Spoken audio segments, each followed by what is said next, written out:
What is going on, my dummies, and welcome back to another Digimon Deck Tech. So, a lot of you might be wondering why I made two videos back to back and one of them disappeared. I made an Veedramon Blue deck. There's a ruling that I'm not sure about, and until I get confirmation on said ruling from Bandai Namco, I'm going to keep the deck list down. Don't worry, you're going to get your Digimon content this week. It might be a little bit pushed back because I had planned on doing a Veemon series in general. And with that being said, I had the Veedramon list up and then this deck up for Blue Veedramon, Green Veedramon, and then Ulforce. So now I'm pushing it back to just Ulforce and then doing another deck for later on this week. So there'll only be two deck lists this week instead of three like I normally do. But I kind of want to push back anyways because I'm going to start running out of content to make here shortly. So I'd like to kind of push back. That way I have more time to test, because right now I don't have a lot of time to test between everything going on, between work and personal life. So I'm going to try to get 2 videos out for you guys, just so you know. But without further ado, I'm going to get into UlforceVeedramon, and I hope you guys enjoy it. The first deck is, or the first Digitama is Upamon. As a one-of, Upamon says, when we attack, once per turn, if our opponent has a Digimon with no Digivolution sources, we draw one. Now, normally, yes, in a blue deck, you want 4 Upamon. Upamon is great. You always want Upamon, right? The only difference here is DemiVeemon does more for our deck than Upamon would, because we're able to control when we're drawing the card instead of our opponent controlling when we get to draw the card. So that's why we play a 4-of DemiVeemon. DemiVeemon's Digitama inheritable skill says, when attacking once per turn, if this Digimon has jamming, we draw 1 card. And we have a good bit of jamming in this deck. Not to mention, we can give it as an inheritable skill to UlforceVeedramon. So that being said, we can guarantee drawing the card off of DemiVeemon. And that always just works out better. Now, if you decide that you don't want to play the DemiVeemon, you want to play the Upamon, by all means play it. I'm not saying anything negative. I just wanted to try to keep this more Veemon-centric than going toward just whatever is meta. I don't know how to explain that any better than that. I try to keep my deck list as good as possible, as fan favorite as possible, I guess is one of the ways I should say that.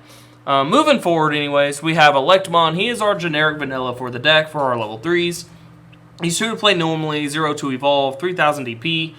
Just vanilla. He's in here for cost efficiency so we can starve our opponent as much as possible. You can play the Gorillamon from the starter deck if you wanted to.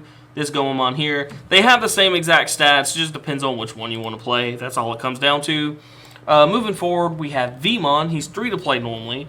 0 to evolve, 2000 DP. It says during our turn, once per turn, if this Digimon becomes active, we draw 1. So Ulforce is known for being able to attack multiple times within 1 turn. So we're going to get that draw off. Along with that, we're able to give jamming to it. So DemiVeemon is going to allow us to draw cards. So that's 2 free cards just for attacking, which is what the deck wants to do in the first place, which is always really good. It sets us up to get another Ulforce if the first one goes down.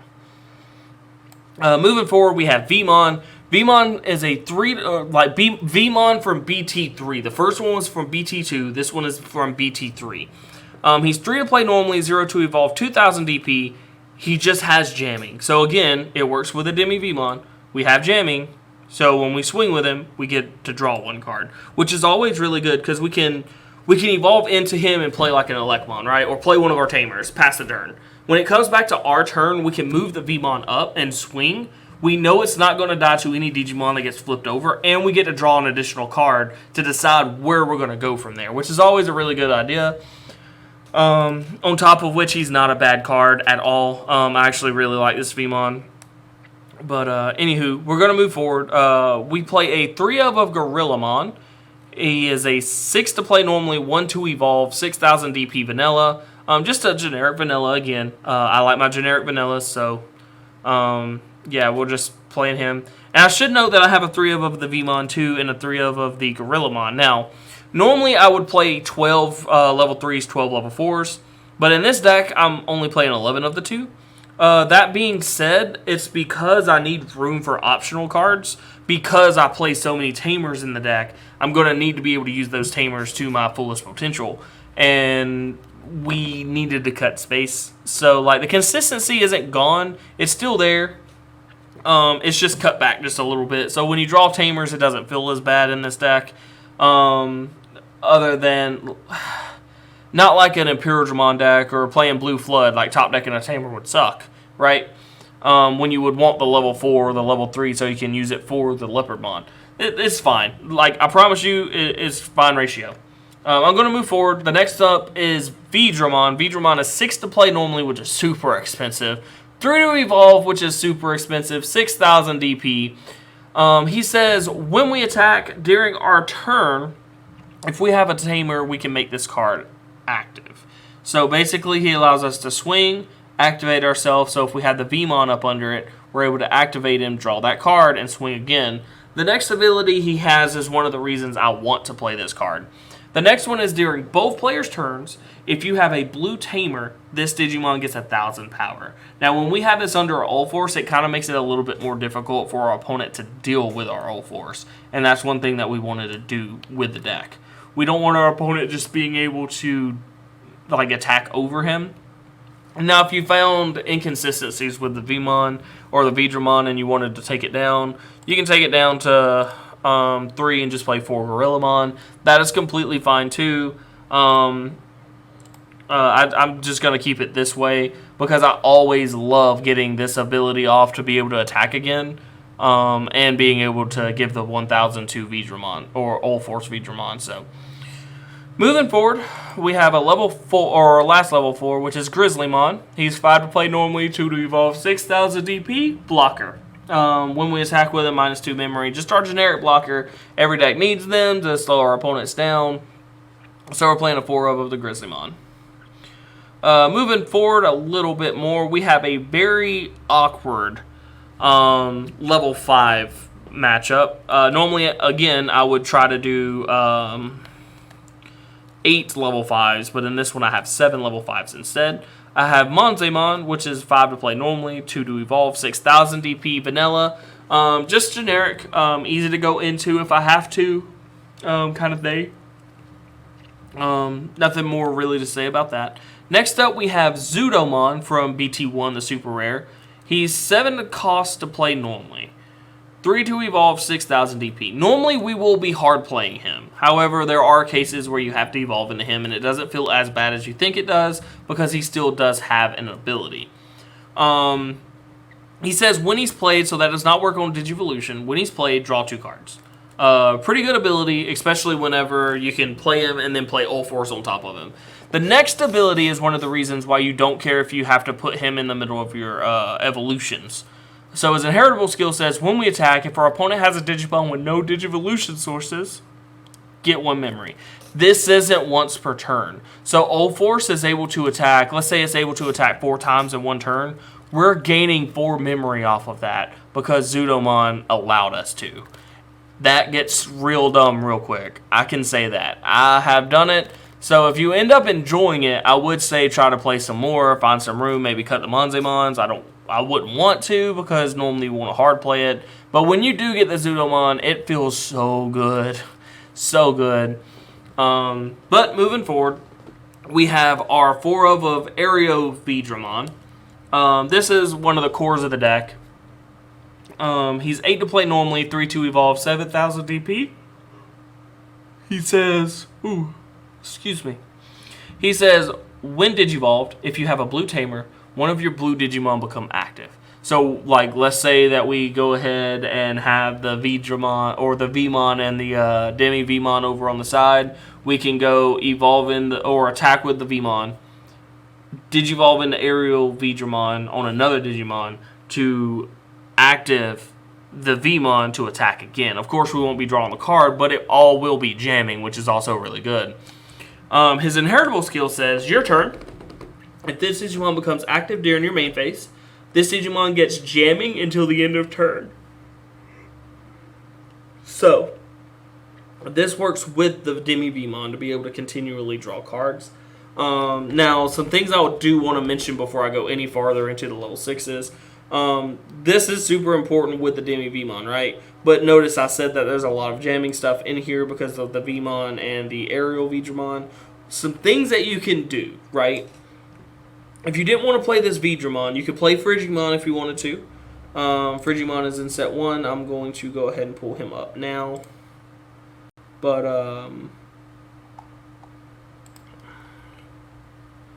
Frigimon is one of the cards that you can play. Right. Oh, yeah. He has jamming. So you're able to get that extra draw off the DemiVeemon. If you did want to play the Veedramon or the Gorillamon, whatever you want to do. It's whatever you float your boat, dude. But, like, there's not a lot of other jamming options. So, like, the AeroVeedramon, all you've got to do is active the Ulforce one time, and you get the jamming. So all you got to do is swing again to draw the card.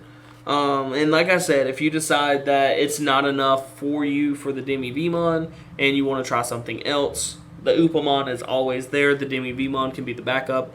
I'm just trying to keep with the theme of the deck. That's all.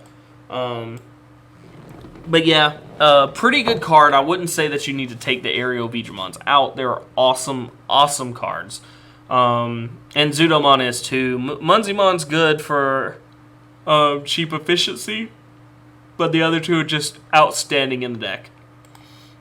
Moving forward, we have a 4-of UlforceVeedramon. UlforceVeedramon is the big bad in this deck. What he does is, is 13 to play normally, 3 to evolve, 11,000 DP. During our turn, if we have a blue Tamer, or if a blue Tamer becomes rested, this Digimon becomes active. So that's what I mean. Like, it's not once per turn. We're able to swing, make him active again, swing, make him active again, swing, make him active, like, as many times as it takes. Secondly, during our turn, once per turn, if this Digimon becomes active, we gain +1 memory. So we're able to continually attack and gain memory off of that. And if you had the Zudomon, that's another memory that we're getting. So it's like 2 memory for the first swing. Like, it is insane. But like I said, the big bad boss monster, we do play a lot of Tamers, and that's why my ratios are kind of wonky right now. Alright, sorry about that, guys. Next up, we have MetalGarurumon from the starter deck. Now, I racked my brain over it. If you wanted to, you could play Plesiomon from the starter deck. I don't see a reason why you wouldn't want to do that in the first place. I'm just trying something different. But this is Plesiomon, the vanilla from the starter. You would only need 2 anyways. But I kind of racked my brain over what I wanted to do, and I felt like MetalGarurumon kind of fit the bill of what we're trying to do with the deck. So we're playing the 2-of MetalGarurumon from the starter. He's 12 to play normally, 4 to evolve, which is kind of expensive, 11 DP. He says, when we attack, once per turn, we can make him active. So it triggers the AeroVeedramon to be able to get jamming. It triggers the Veemon to be able to draw the card. It allows us to use the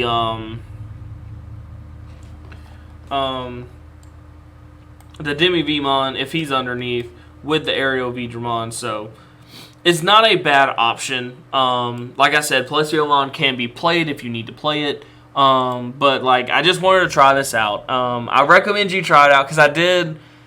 It always sucks evolving into it because it's so much memory. But the more I think about it, the more I think, like, we have Vulcan's Hammer, we have Ulforces, we have Zudomons. Like, we gain a lot of memory over time. So, like, most of the time it actually turns out alright. But yeah, it's just something that can become active, and it fits the theme of what we're trying to do with the deck, is just activate our stuff and swing again. That's what we're trying to do with this Blue Rush deck. Or not, I guess not Rush, but Blue Boss deck. Moving forward, we have a 2-of Omnimon. He's 15 to play normally, 6 to evolve on a red or a blue. So we're going to be using for the blue part. 15,000 DP, which is the highest in the game so far. Has 2 abilities. The first one is when we Digivolve into him, we destroy one of our opponent's Digimon and all Digimon with the same name as that Digimon. Now, the important thing to note about that is it has to have the exact same name. It can't just be like Tyrannomon and Metal Tyrannomon. No. Exact same name. So, for example, Black War Greymon and War Greymon does not work. However, any Greymon in the entire series as of right now, there's none of them that say Black Greymon. Same as Agumon. There is an Agumon that is a black Agumon, meaning he's the virus type, but he still has Agumon as his name. So as long as the exact name that's printed on the card, like, for example, Omnimon, right here. Not Omnimon, parentheses, Alter S, parentheses. No, just Omnimon. That's what it destroys. And all cards with that same name that it shares. But moving forward, the other ability is when we attack, by returning one of our level 6s to our hand, we can make the Omnimon become active. So again, we're triggering abilities. We're triggering the jam in. We're triggering the draw card. We're triggering the draw card. We're triggering the Zudomon to gain another memory. Like, all kind of really good stuff. So the Omnimon's pretty good here. Moving forward, we have Vulcan's Hammer or Hammer Spark in America. I'm going off of what cards I have here in front of me. But the Vulcan's Hammer, 0 to play normally, gain 1 memory is the main effect. The security effect gets 2 memory. So, like, I'm playing it as a 3 of. I don't personally agree with this card. A lot of the people that I know I do not agree with this card. I like my cards being able to do something more than just get memory efficiency. And I get it. Like, a lot of people like it because whenever you check it over security, a lot of people like it because you can dump a lot of them at one time. I'm actually just putting this in here just to please the public. Like, if it was me, these Hammer Sparks would be gone. I would play one more Ice Wolf Claw, and I would put these 3 or these last 2 into my Rookie and Champion slots, or level 3s and level 4s, respectively. But that is just me. Moving forward, though, I'm going to get off that soapbox. Moving forward, Ice Wolf Claw, or Coyote's Breath, depending on which one you like to say. It's 7 to play normally, blue option card that says Security activates the main effect. The main effect is return one of our opponent's Digimon back to their hand. That Digimon's Digivolution sources are discarded. So we use it to be able to deal with our opponent's threats as quickly as possible and as efficiently as possible. So moving forward, we have our Tamers. We play 4 Rina. Rina is 3 to play normally, and both of these have the same security effect, so I'm going to go ahead and get it out of the way. The security effect just plays it without paying its cost. Her effect is, during your turn, if one of your blue Digimon attacks, by resting this card, that Digimon gets 1,000 memory, or DP. So we're able to gain 1,000 DP by resting her. That triggers the UlforceVeedramon to be able to activate himself again. And once he activates himself again, he can attack, resting her to do it again. The other ability she has is on play. We reveal the top 3 cards of our deck and add 1 Digimon whose name contains V to her hand, and from among them put the rest on the bottom. So basically the things that we can add here is UlforceVeedramon, AeroVeedramon, Veedramon, Veemon, Veemon. Like, we're able to add anything that has the VEE in its name. And with that being said, like, that's why we play so many V cards, so we can actually get to them. I play a maximum of all the V cards that are possible, and that's another reason why I play the 4 over the Veedramon. Even though he's high to evolve, we can still hard play him if we need to, or like we can get him to our hand. So pretty good. Next up, we have Taichi V-Tamer, which is the promo that came out with set 1.5. I think it's their box toppers, if I'm not mistaken. It's 2 to play normally. He says, during our main effect, if we have a Digimon that contains Veedramon in its name, by resting this card, activate one of the following effects. Draw 1, or one of your Digimon get plus 1,000 until the end of turn. I know there was a errata that happened with him, and I think it's a trigger effect. I don't think it's a just by resting this card. I think it's a trigger effect on the one of your Digimon get 1,000 DP. I could be wrong on where it's placed, but I do know that they did errata him a little bit. I don't think it really changes the function of the card. I think it was just for emphasis to let you know how the card works. Or it's something that's going to manipulate a card that comes out later. I don't know. All I know is they just errated it. I will put the link in the description for the errata because this card does not have the errata on it. But yeah, that's the deck, guys. I hope you guys really did enjoy it. But yeah, leave a like and a comment if you did. Comment, let me know how you guys like the deck and if there's any things you would change. I want this this group to be a community where we all talk about different ways to build decks. Like, it's one thing I enjoy doing. I'm a deck tinkerer. I love building decks. And I'm hoping that you guys give me ideas to be able to build decks in the future. And then don't forget to hit the subscribe button, because every subscription counts. The more I see you guys liking these videos and showing me interest in these videos, the more I'm going to start pumping them out.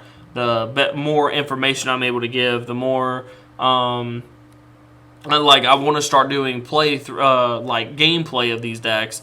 But in order to do that, I'll need to know that you guys are interested in it, right? So subscribe, comment, be active in the community, be vocal. But until next time, guys, have a blessed one.